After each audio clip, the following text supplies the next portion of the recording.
saturated covalent bond and unsaturated covalent bond. Okay, saturated होते हैं and unsaturated होते हैं. तो सैचुरेटेड कौन से होते हैं? जो सिंगल कोवेलेंट बॉन्ड होते हैं. ठीक है, सिंगल कोवेलेंट बॉन्ड जो होंगे वो कैसे होते हैं? सैचुरेटेड होते हैं.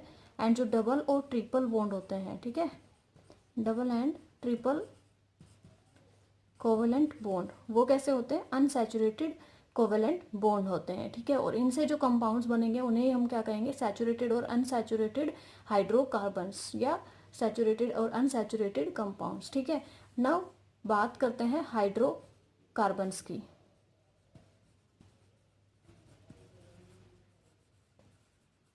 देखो, हाइड्रोकार्बन क्या होता है? जो कार्बन और हाइड्रोजन से मिलके बने हो. ठीक है, कार्बन एंड हाइड्रोजन से मिलके बने हो, उसे हम क्या कहेंगे? हाइड्रोकार्बन्स कहेंगे. ठीक है, अब यहाँ पे देखिए, जैसे मान लो मैंने बनाया है ये, ठीक है, तो यहाँ पे क्या है? कार्बन और हाइड्रोजन के बीच में क्या है? सिंगल बॉन्ड है. और यहाँ पे कार्बन और हाइड्रोजन का कंपाउंड है ये, जिसका नाम है मीथेन. ओके, क्या है? मीथेन. सो ये अब हमें आगे पढ़ना है, इसका नाम मीथेन कैसे हुआ. ठीक है, सो क्या था कि कार्बन के बहुत सारे कंपाउंड्स जो है वो बाद में डिस्कवर होते गए. ठीक है, और पहले क्या होता था कि जैसे जो कार्बन का कंपाउंड डिस्कवर हो गया, ठीक है, मान लो किसी ने कर दिया तो हो सकता है उसके नाम पे रख दिया उसका नाम जिसने उसे डिस्कवर किया है, या फिर जैसे किसी और पेड़ से या किसी चीज से उसे जिससे बनाया गया है, जो उसका सोर्स था जिस कंपाउंड का, ठीक है, उसके नाम पे उसका नाम रख दिया गया. मीन्स वो क्या थे? कॉमन नेम थे. ठीक है, क्या थे वो? कॉमन नेम थे. और कॉमन नेम को याद करना क्या होता है? वेरी डिफिकल्ट होता है. कंपाउंड को, किसी भी कंपाउंड को याद रखना क्या है? बहुत डिफिकल्ट है. ठीक है, क्योंकि हम कितने कितने कंपाउंड्स को कॉमन नेम से याद रखेंगे. ठीक है, हो सकता है हम 10 ही रख पाए याद, या हो सकता है हम 5 भी हमें याद ना रहे कॉमन नेम से. ठीक है, सो इसके लिए क्या था कि IUPAC. ठीक है, IUPAC क्या है? International union of pure and applied chemistry. ठीक है, इंटरनेशनल यूनियन ऑफ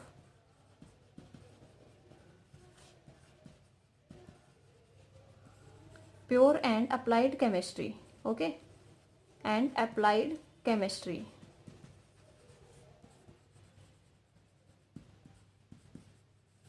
जो डिपार्टमेंट है, ठीक है, उन्होंने क्या किया कि सभी कंपाउंड्स के नाम रखने के लिए क्या कर दिया? एक फॉर्मूला बना दिया. ठीक है, या फिर एक तरीका बना दिया कि इस तरीके से हम क्या करेंगे? सभी कार्बन कंपाउंड्स का या सभी हाइड्रोकार्बन्स का हम नेमिंग करेंगे. ठीक है, और वो क्या था? देखिए, इसमें यहाँ पे हमें कार्बन के नंबर रखने हैं. ठीक है, नंबर ऑफ कार्बन. सो यहाँ पे क्या करेंगे? हम नंबर ऑफ कार्बन एटम्स रखेंगे. ठीक है, नंबर ऑफ कार्बन एटम्स कितने हैं, और फिर उसका नेम क्या होगा. ठीक है, सो यहाँ पे देखिए, नंबर ऑफ कार्बन मान लीजिए हमारे पास 1 है. ठीक है, कार्बन क्या है? 1. देन उसका नाम हो जाएगा मिथ. एंड 2 कार्बन के लिए हो जाएगा इथ. एंड 3 कार्बन के लिए हो जाएगा प्रोप. एंड 4 के लिए but. 5 pent. 6 hex. And 7 hept.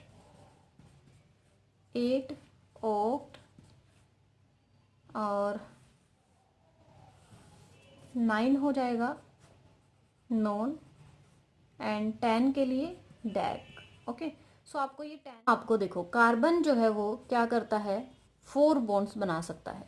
ठीक है, 4 बॉन्ड्स बना सकता है. मीन्स कार्बन की वैलेंसी क्या है? 4 है. ठीक है, कार्बन की वैलेंसी क्या है? 4.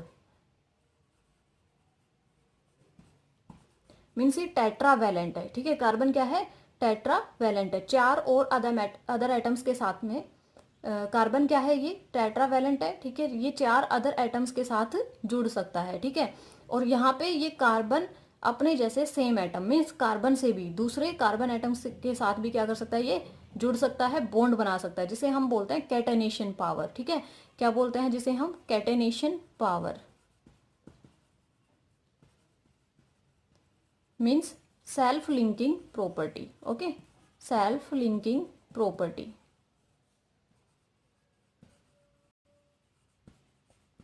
ठीक है। कार्बन की सेल्फ लिंकिंग प्रॉपर्टी होती है, ये अपने जैसे सेम एटम्स के साथ क्या कर सकता है, बॉन्ड बना सकता है, जुड़ सकता है, ठीक है।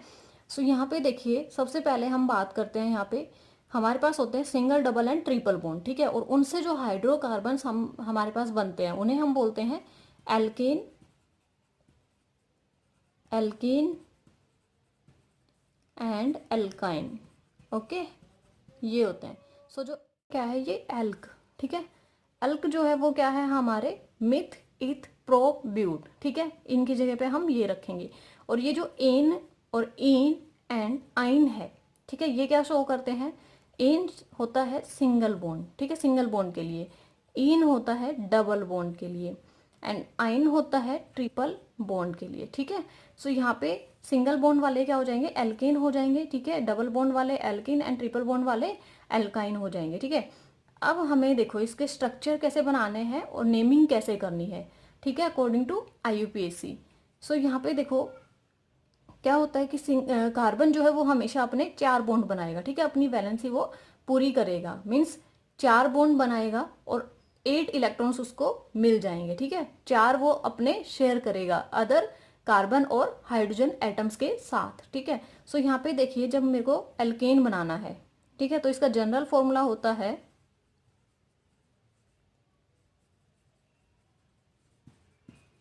CnH2n+2, क्लियर है। या फिर आप डायरेक्ट कर सकते हैं, जैसे देखो मैंने 2 कार्बन ले लिए हैं, ठीक है, क्या ले लिए मैंने 2 कार्बन ले लिए हैं। अब इनके बीच में जब क्या हो, सिंगल बॉन्ड हो, ठीक है, तो हम उसे क्या बोलते हैं, एल्केन। अब मुझे क्या करना है, दोनों कार्बन्स की वैलेंसी कंप्लीट करनी है, मीन्स मुझे यहाँ पे 4 बॉन्ड बनाने हैं इसके, और इसके भी मेरे को क्या करना है, 4 बॉन्ड बनाने हैं, बन गए, ठीक है। अब यहाँ पे क्या कर दो, हाइड्रोजन रख दो, ठीक है, यहाँ पे क्या आ गए, हाइड्रोजन, हाइड्रोजन हमने पुट कर दिया ऐसे, मीन्स यहाँ पे कार्बन की 4 वैलेंसी पूरी हो गई है। और इसके साथ कितने हैं, 3 हाइड्रोजन है, और इसके साथ भी कितने हैं, 3। सो ये इसकी ओपन जो है स्ट्रक्चर हो गई।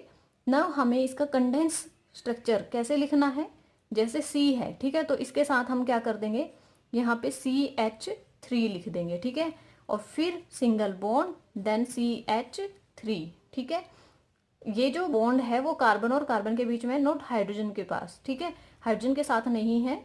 आप इसको ऐसे समझ सकते हैं कि हम इसे ऐसे लिखेंगे, ठीक है, CH3 CH3, क्लियर है। बट इजी वे में हम इस तरीके से इसे लिख सकते हैं, क्लियर है। अब देखो यहाँ पे क्या हो गया, ये CH3 CH3। अब इसका नाम क्या होगा, देखो 2 कार्बन है तो 2 कार्बन के लिए ये क्या हो गया, इथ, ठीक है, क्या हो गया, इथ। बट यहाँ पे सिंगल बॉन्ड है तो ये क्या बन जाएगा, एन, ठीक है, इथेन, क्या बन गया, इथेन, क्लियर है। इस तरीके से हमें किसी की भी अगर कोई दे देता है, जैसे मान लो हमें ब्यूटेन की करनी है, ऑक्टेन की करनी है, तो हम सबका बना सकते हैं इसी तरह से स्ट्रक्चर, ठीक है। सो आप इसके लिए क्या करना, एक तरह से प्रैक्टिस करना इन्हें बनाने की। नाउ नेक्स्ट है हमारा एल्कीन, ठीक है, डबल बॉन्ड। सो यहाँ पे हम क्या करेंगे, जैसे हमने N ले लिया है 2, ठीक है, तो यहाँ पे हम करेंगे कि हमने कार्बन 2 ले लिए हैं, ठीक है, कार्बन कितने ले लिए हमने 2, और उनके बीच में क्या रख दिया हमने, डबल बॉन्ड रख दिया है, ठीक है। सो डबल बॉन्ड रखने पे क्या हो जाएगा, अब यहाँ पे देखो इस कार्बन के पास ओनली 2 बॉन्ड बनने बचे हैं, क्योंकि 2 यहाँ से हो गए और 2 यहाँ पे, ठीक है। सिंगल बॉन्ड का मतलब है वहां पे 2 इलेक्ट्रॉन्स हैं, ठीक है, तो यहाँ पे 2 इलेक्ट्रॉन्स, यहाँ 2 कितने हो गए, 4, और 2 6, और 2 8, कार्बन की ऑक्टेट कंप्लीट हो गई है, ठीक है। इसलिए हम क्या करते हैं, ये बॉन्ड्स को ऐसे समझा रहे हैं कि यहाँ पे डबल बॉन्ड, और ये मतलब 4 इसकी वैलेंसी हो सकती है। नव इस कार्बन के पास भी 2 ही बचते हैं, ठीक है। सो यहाँ पे हमने रखा है हाइड्रोजन, इनसे हमने हाइड्रोजन को जोड़ दिया है, ठीक है। सो बाय सिंगल बॉन्ड, देन यहाँ पे क्या बन गया, देखो C2H4 भी लिख सकते हैं हम इसे, या फिर हम इसे लिख सकते हैं CH2 डबल बॉन्ड CH2, ठीक है। अब ये क्या है, 2 कार्बन है, 2 कार्बन के लिए क्या लिखा जाएगा, फिर से वही इथ, लेकिन यहाँ पे कार्बन कार्बन के बीच डबल बॉन्ड है तो हम इसे क्या लिखेंगे, इथीन, ओके, क्या लिखेंगे, इथीन, ठीक है। और इसका जनरल फॉर्मूला अगर हमें निकालना है, लाइक हमें ये स्ट्रक्चर नहीं बनाना, हमें सिंपल जनरल फॉर्मूले से बनाना है कि इथीन का क्या फॉर्मूला होगा, तो वो क्या हो जाएगा, CnH2n, ठीक है, ओनली CnH2n। सो यहाँ से बन गया सी, एन को रख लो आप 1, ठीक है, सॉरी 2, और एच को हमने रख लिया है 2 इंटू 2, क्या बन गया C2H4।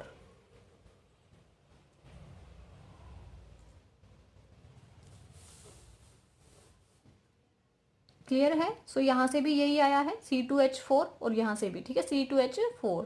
क्लियर है? आप पहले जनरल फॉर्मूला लिख के वहाँ से आप फॉर्मूला निकाल सकते हो ये, और फिर उसका स्ट्रक्चर भी बना सकते हो, कैसे भी आप कर सकते हो, ठीक है, आपको जैसा इजी लगे। क्लियर है? नाउ आता है एल्काइन। ठीक है, तो अल्काइन में क्या हो जाएगा, इसका जनरल फॉर्मूला हो जाएगा CnH2n, और अब हो जाएगा -2। ठीक है, मीन्स हर बार क्या हो रहा है, हाइड्रोजन के नंबर कम हो रहे हैं। ठीक है, क्यों? क्योंकि बीच में क्या आ जाते हैं डबल बॉन्ड, फिर आ गया ट्रिपल बॉन्ड आ जाएगा इसमें। ठीक है, तो क्या हो रहा है कि यहाँ पे वैलेंसी क्या हो गई, यहाँ पे आ गई। ठीक है, मीन्स जो कार्बन बॉन्ड बना रहा था वो एक एक बॉन्ड कम हो गए। ठीक है, यहाँ से पहले डबल बॉन्ड की वजह से एक बॉन्ड कम हुआ, फिर वहां पे डबल बॉन्ड की वजह से, ट्रिपल बॉन्ड की वजह से क्या हो जाएगा, 2 बॉन्ड कम हो जाएंगे। ठीक है, तो हाइड्रोजन के नंबर कम हो रहे हैं इस तरीके से। ठीक है, सो यहाँ पे देखिए क्या हो गया, हमें यहाँ पे ट्रिपल बॉन्ड बना देना है। ठीक है, कार्बन कार्बन के बीच में। अब इसके लिए तो क्या है, ओनली 1 हाइड्रोजन की जरूरत है, और इसे भी। ठीक है, तो ये क्या बन गया, C2H2 ओनली। ठीक है, क्या बन गया, CH ट्रिपल बॉन्ड CH। ठीक है, C2H2, और इसे हम नाम देंगे इथाइन। क्लियर है? इसी तरीके से आप सबका कर सकते हैं, जैसे हमें बनाना है अभी ब्यूटेन, एंड फिर हमें बनाना है प्रोपाइन, एंड हमें बनाना है ब्यूटीन। ओके, अब एक बात ध्यान रखना, जैसे हमें क्या करना है, डबल और ट्रिपल बॉन्ड की अगर बात आती है तो वो सिंगल कार्बन से नहीं बनेंगे, लेकिन अगर हमारी बात आती है एन की तो वो हम मीथेन भी बना सकते हैं। ठीक है, 1 कार्बन से क्या बनता है, मीथेन, जो क्या होता है C, और यहाँ पे हाइड्रोजन जोड़ देंगे यहाँ पे। ठीक है, क्या बन गया है ये, मीथेन। क्लियर है? सॉरी दिखाई नहीं दिया, ये देखिए, सो यहाँ पे क्या बन गया है, मीथेन। ठीक है, CH4। ठीक है, लेकिन जब हम बात करते हैं डबल या ट्रिपल बॉन्ड की, तो वहां पे 1 कार्बन से नहीं बन सकता, क्योंकि डबल और ट्रिपल बॉन्ड किसके बीच में, कार्बन कार्बन एटम्स के बीच में, तो उसके लिए मिनिमम जो है 2 कार्बन हमें जरूरत पड़ेगी। ठीक है, सो इसके लिए हमें क्या करना पड़ेगा, 2 कार्बन की जरूरत पड़ेगी, और हम शुरू करेंगे इथ से। ठीक है, इथ से डबल या ट्रिपल बॉन्ड लगने शुरू होंगे। ठीक है, डबल मतलब एल्कीन और एल्काइन कंपाउंड्स कहाँ से बनने शुरू होंगे, इथ से। ठीक है, नॉट मिथ। सो यहाँ पे नाउ ब्यूटेन, ब्यूटेन का क्या बन जाएगा, देखो ब्यूटेन के लिए हमें कितने कार्बन्स की जरूरत है, यहाँ बना रही हूँ मैं इसका स्ट्रक्चर, कितने, 4। ठीक है, क्योंकि ब्यूट पे कितना आता है, ब्यूट कितने पे आता है, 4 कार्बन से। ठीक है, अब हमें सबकी एन है तो सिंगल बॉन्ड रहेगा सबके बीच में, और यहाँ से इनके हाइड्रोजन हमें कंप्लीट कर देने हैं। ठीक है, मीन्स इनकी वैलेंसी हर कार्बन की हमें कंप्लीट कर देनी है। ओनली 4 बॉन्ड बनाने हैं। ठीक है, कार्बन से, उससे ज़्यादा नहीं बनेंगे। ठीक है, और उससे कम भी नहीं बनेंगे। क्लियर है? कम में वो अनस्टेबल हो जाएगा। ठीक है, और ज़्यादा वो बना नहीं सकता। सो यहाँ से देखिए क्या हो गया, H।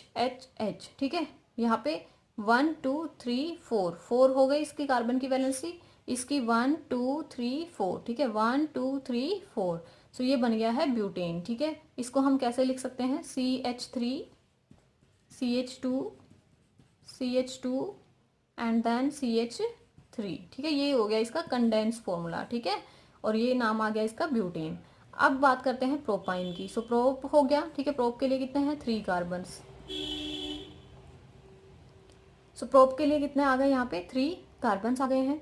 अब आइन है, इसका मतलब हमें ट्रिपल बॉन्ड लगाना है। ठीक है, अब हमने लगा दिया है ट्रिपल बॉन्ड यहाँ पे। ठीक है, तो यहाँ से हमें देखो, यहाँ पे कितने कार्बन की जरूरत है, 1 ओनली। यहाँ पे सॉरी हाइड्रोजन कितने चाहिए हमें, 1 है ना, और यहाँ पे देखो इस कार्बन के लिए काउंट करो, 1 2 3, और ये क्या हो गया 4 कंप्लीट है, एक भी हाइड्रोजन नहीं है।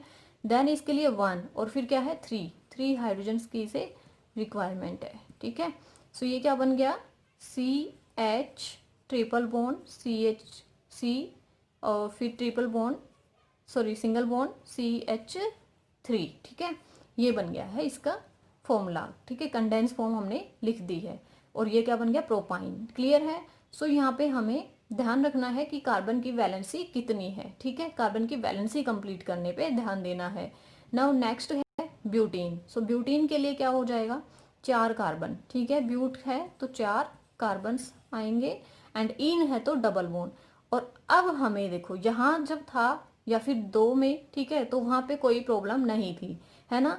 लेकिन यहाँ जब 4 कार्बन हमारे पास हैं तो हमें एक बात का ध्यान रखना है नेमिंग करते टाइम कि जो हमारा हम डबल या ट्रिपल बॉन्ड लगा रहे हैं तो उसके लिए हमें ध्यान रखना है कि डबल या ट्रिपल बॉन्ड हमारा उस पोजीशन पे आना चाहिए जहां पे उसे कम से कम नंबर मिले। मतलब अगर हम कार्बन काउंट करते हैं तो ये 1 कार्बन है, ये 2, ठीक है, 3 और ये 4। आप नंबरिंग इधर से भी कर सकते हैं या इधर से भी, ठीक है। सो यहाँ पे क्या हो गया, मैंने अगर इधर से नंबरिंग की है तो मैं ट्रिपल बॉन्ड को यहाँ पे रखूंगी, सॉरी इसमें क्या है डबल बॉन्ड, तो मैं डबल बॉन्ड को यहाँ पे रखूंगी, ठीक है। अगर मैं नंबरिंग इधर से करती हूँ तो मैं 1 कार्बन इसे देती हूँ तो मैं डबल बॉन्ड यहाँ पे रखूंगी। क्लियर है। मीन्स क्या है कि आईयूपीएसी के अकॉर्डिंग जो भी हम ग्रुप जोड़ते हैं, ठीक है, या फिर हम कोई सब्स्टिट्यूएंट लगा देते हैं, ठीक है, आगे बात करेंगे इसके बारे में। मीन्स हम इन हाइड्रोजन को रिप्लेस करके कुछ और भी लगा सकते हैं इनकी जगह पे, ठीक है, कोई फंक्शनल ग्रुप या कोई सब्स्टिट्यूएंट लगा सकते हैं, तो उन्हें कम से कम नंबर मिलना चाहिए, ठीक है। इसी तरीके से जब डबल और ट्रिपल बॉन्ड आता है तो यहाँ पे क्या होता है कि हमें उसे इस पोजीशन पे रखना है कि वहां पे उसे कम से कम नंबर मिले। जैसे कि अगर मैं यहाँ पे करती हूँ इसमें, ठीक है, तो क्या होगा, मैंने यहाँ पे 1 रखा, यहाँ 2, यहाँ 3, तो यहाँ पे मेरे को ट्रिपल बॉन्ड रख लिया मैंने, 1 ही आया नंबर। अगर मैं यहाँ से करूंगी, यहाँ पे रखूंगी तो क्या हो जाएगा, नंबरिंग इधर से हो जाएगी, ठीक है। लेकिन ऐसा नहीं हो सकता कि मैंने नंबरिंग यहाँ से की है 1 2 3, ठीक है, और मैं इसी ट्रिपल बॉन्ड को यहाँ पे लगा दूँ, ठीक है, तो वो किस पे हो जाएगा, 2 पोजीशन पे हो जाएगा, ठीक है, जिससे उसको कम नंबर मिला है। इसलिए मुझे नंबरिंग अगर मैं यहाँ से करूँ तो मुझे इसी 1 कार्बन के यहाँ पे ट्रिपल बॉन्ड को रखना है, ठीक है। अब यहाँ से देखिए क्या है, 1 2 3, तो मैंने यहाँ पे डबल बॉन्ड रख लिया है ताकि इसे कम से कम नंबर मिले, ठीक है। सो यहाँ से हो गया ब्यूटीन, ये क्या बन गया, ब्यूटीन। अब 2 है तो इसको 2 हाइड्रोजन और चाहिए हैं, ठीक है। यहाँ पे इसे 2 और 1 3, देन 4, 2 2 4, ठीक है, इसे 3 हाइड्रोजन। सो ये आप इसका कंडेंस फॉर्मूला लिख सकते हैं इजीली। सो ये हो गया हमारे पास ब्यूटीन। क्लियर है। इसी तरीके से हम अगर हमें कोई कहे कि 2 ब्यूटीन बनाना है, ठीक है, या फिर ब्यूट 2 ईन बनाना है, क्या बनाना है, तो मैं क्या करूंगी, इस डबल बॉन्ड को यहाँ से हटा के मैं यहाँ पे रख दूंगी, ठीक है। तो ये क्या बन जाएगा, और यहाँ पे फिर सिंगल बॉन्ड हो जाएगा, ठीक है, और फिर इसके पास एक और हाइड्रोजन आ जाएगा। तो इस तरीके से ये क्या बन जाएगा, ब्यूट 2 ईन बन जाएगा। क्लियर है। ठीक है, ये क्या होते हैं बेटा, लोकेंट्स होते हैं, ठीक है, क्या होते हैं ये, लोकेंट। मतलब हम पोजीशन को डिफाइन कर रहे हैं कि हमारा डबल बॉन्ड या ट्रिपल बॉन्ड किस पोजीशन पे जुड़ा हुआ है, ठीक है। सो इन्हें क्या कहते हैं, हम लोकेंट कहते हैं। और लोकेंट जो होते हैं उन्हें कम से कम नंबर मिलना चाहिए, ठीक है, कम से कम नंबर मिलना चाहिए। क्लियर है यहाँ तक। ओके, आगे हम पढ़ेंगे फंक्शनल ग्रुप के।